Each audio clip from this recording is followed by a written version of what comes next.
What's up everyone? Today we are going to be talking about Pokemon Sweltering Sun. Now Pokemon Sweltering Sun was just recently released and is a ROM hack of Pokemon Ultra Sun. It is created by Dooz's ROM hacks. It includes over 174 different type changes with all combinations of the 18 types represented in the game. There are also over 600 plus buffs, move changes, and abilities created that completely change how you will play the game. With this video, I will be showing some gameplay as B-roll as I narrate and discuss the amazing game changes, and I will also go over how to download the game. Make sure to check out for timestamps if you are looking for something specific, and make sure to like and subscribe to the channel while you're here, because as this is being posted, an hour-long video of myself and two of my good friends will be posted of us doing a Nuzlocke of Pokemon Sweltering Sun, and we are having an absolute blast with this so far, so make sure to check that out. For the first section of the video, I want to give credit where credit is due. The creator of Sweltering Sun is Dooz's ROM hacks, and he has been working on Sweltering Sun for over a year. He also has a YouTube channel, which will be in the description below, and which he has videos explaining the changes he made to each Pokemon. He puts extra attention to every single Pokemon to make sure that all 807 Pokemon are uniquely different from one another, a somewhat impossible task, but actually manages to do it in my own opinion. These videos are great to listen to, but also make sure to check out the Dooz Dex's documentation in the description below. This is a master sheet created by Dooz that goes over literally all the changes in the game, as well as trainer teams for Nuzlocking, and is completely massive, and will be mostly what I am going over today. You also will want to join the Dooz's ROM Hacks Discord, which is in the description below, where you can find access to the documentation, game download, a specific PK hacks for the game, and a specific Sweltering Sun calculator. Now, let's get into the basics of the game. The game is designed for Nuzlocke gameplay, meaning there is a jump in difficulty and the fights in the game will be more difficult, so you need to plan for them. It is also recommended to use documentation as you play in order to combat this difficulty. But the game is actually more specifically designed for team lock. I'm going to assume for most of you know what a Nuzlocke is, only catching one Pokemon per encounter, if a Pokemon dies then box it, etc. But for Team Lock, which is incredibly unique, it takes the standard Nuzlocke rules and adds additional rules. When you have a set of 6 Pokemon, you cannot switch one of them out until one of your team members faints or you sacrifice one of your team members to get a new one. This may sound difficult, and it definitely is, but Dooz has done an amazing job designing the game as well as making Pokemon gain access to incredible moves that allows them to vary their role significantly. For example, in-game, you have access to infinite ability capsules and access to insanely cheap EV vitamins as well as EV decreasing berries. This allows you to customize your Pokemon before every battle. For example, say I have a Mudsdale and I need it to be defensive and take several physical hits, well then using its first ability Stamina and training my EVs in defense, that would help me achieve this goal. But say I need a Mudsdale to be specially defensive and get rid of one of its weaknesses, I can change to Sap Sipper and change its EVs to special defense very easily using berries and vitamins. Pokemon also get amazing new moves that support these changes, like Mudsdale getting Sediment, a ground type recover that increases health by 50% or 66% in the sand. Mudsdale is just one example, but all Pokemon can play several roles depending on the situation that you're in. However, there is an important aspect of the game that limits this. There's no move relearner until the Pokemon League of the game, making the moves you keep during your playthrough very important, and forces you to decide what moves to keep or lose forever until the Pokemon League. But with that being said, overall, make sure you play in the game how you want to and at your own difficulty. And of course, as long as you're having fun, that is the most important thing, so don't pressure yourself into playing rules that you don't want to play. Let's go over Pokemon changes. Of course, I will not cover them all, but there are 175 type changes, and all combinations of the 18 types are represented in game, which is amazing. Some really cool things are that the Frou-Frou forms all have different typings based off their haircut or trim or whatever you want to call it, as do the Minior forms when they go into their broken down shield forms. A different coloration of Minior will determine their typing. The type changes are also justified by Dooz in his YouTube videos, so make sure to check them out.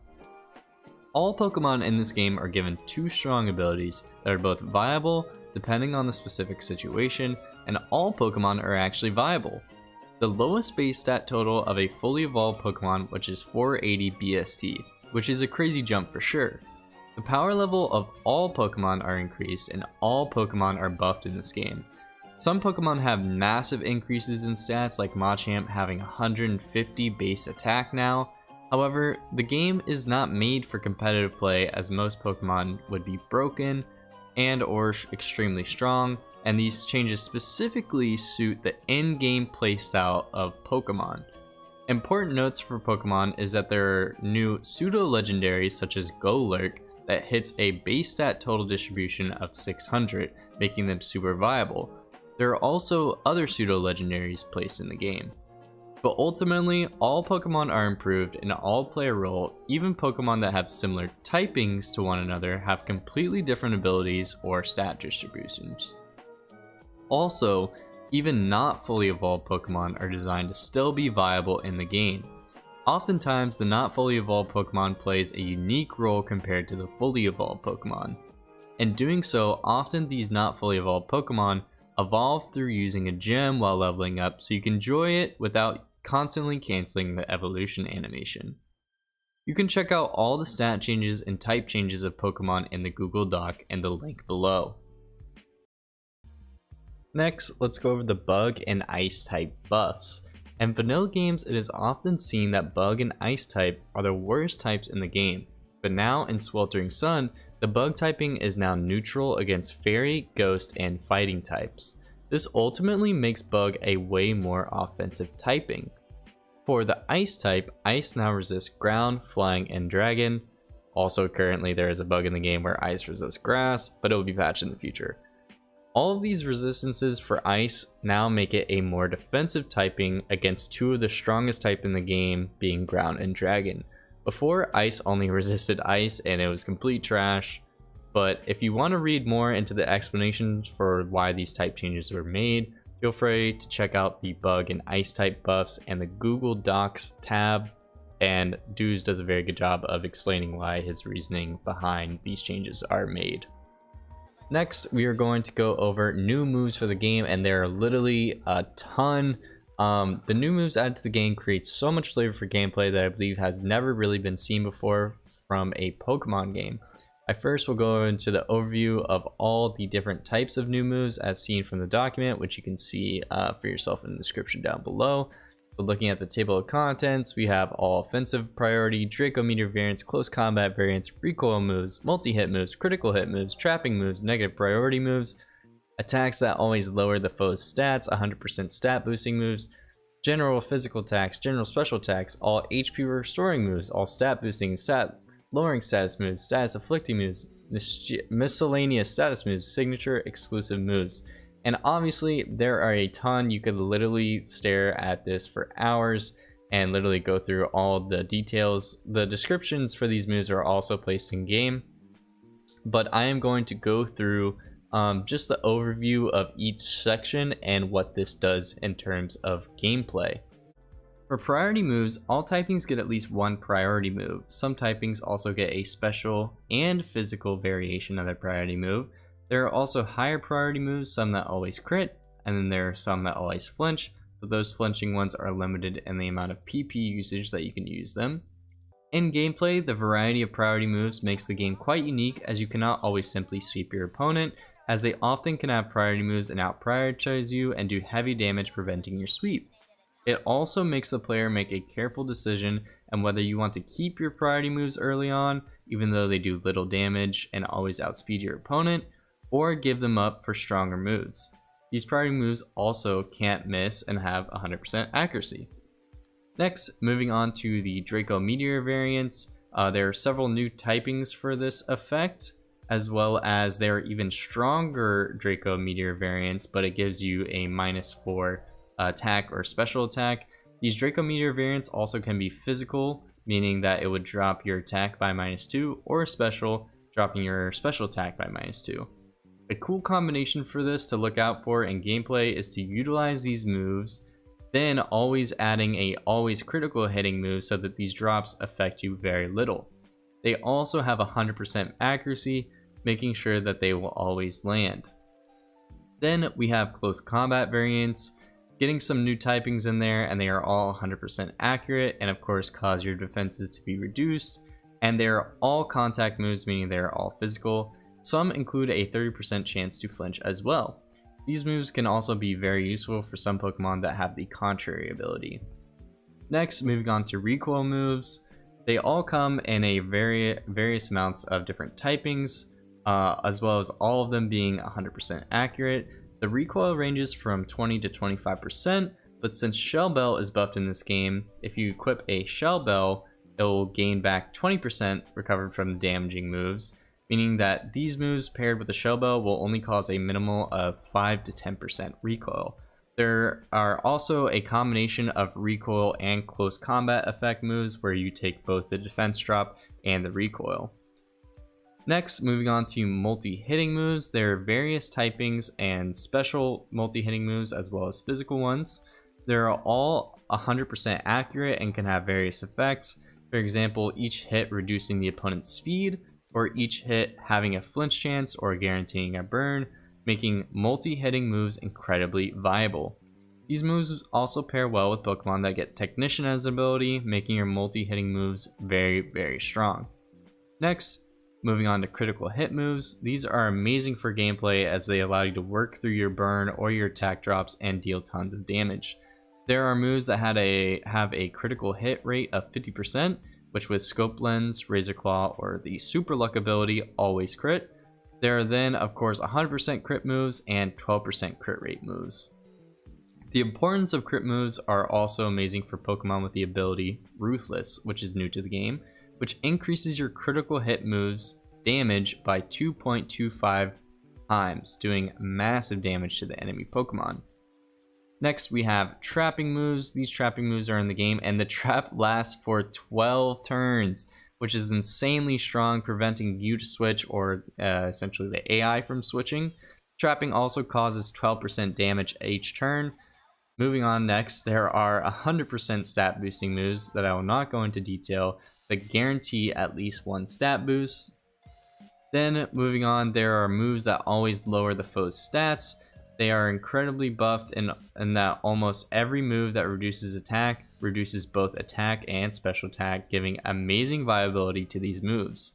There are also moves that also always lower defensive stats and speed stats. For general physical attacks and special attacks, there are some high base power moves that are checked by the reduced accuracy. Again, if you're interested in looking at these effects, check out the document.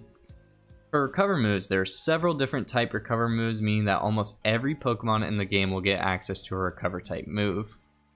Next, there are several other effects that are in the game, but I will let you explore them for yourself, as I feel like it would actually take me forever to address them all in detail.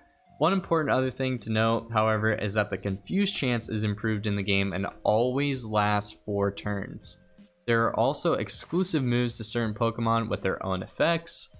And then finally, to end off this section, the importance of Z moves in this game are drastically insane. Z moves add even more variety to this game's crazy amount of viable moves. Status-based moves or non-damaging moves often have incredibly strong Z effects that can give you a great stat buff or a recovery to full HP. I highly recommend when you look into these moves to check their Z moves as well. For new abilities in this game, you can find them on the documentation as well. Most new abilities are simply old abilities renamed to be applied to multiple Pokemon, but some of the brand new abilities are Sinister, in which the Pokemon is immune to Fairy type attacks, except for Pokemon that have Pixelate, and Rapid Fire, giving priority to moves that hit 3 or more times. But make sure to check out the other abilities as well on the documentation, as well as the old abilities that have been buffed in the game. For held items, there are several items that don't disappear when activated, so they are not lost in battle. You can check out the documentation for that as well. But some notable buffs to major items are that Quick Claw is now buffed to always activate, but acts as a consumable similar to Focus Sash.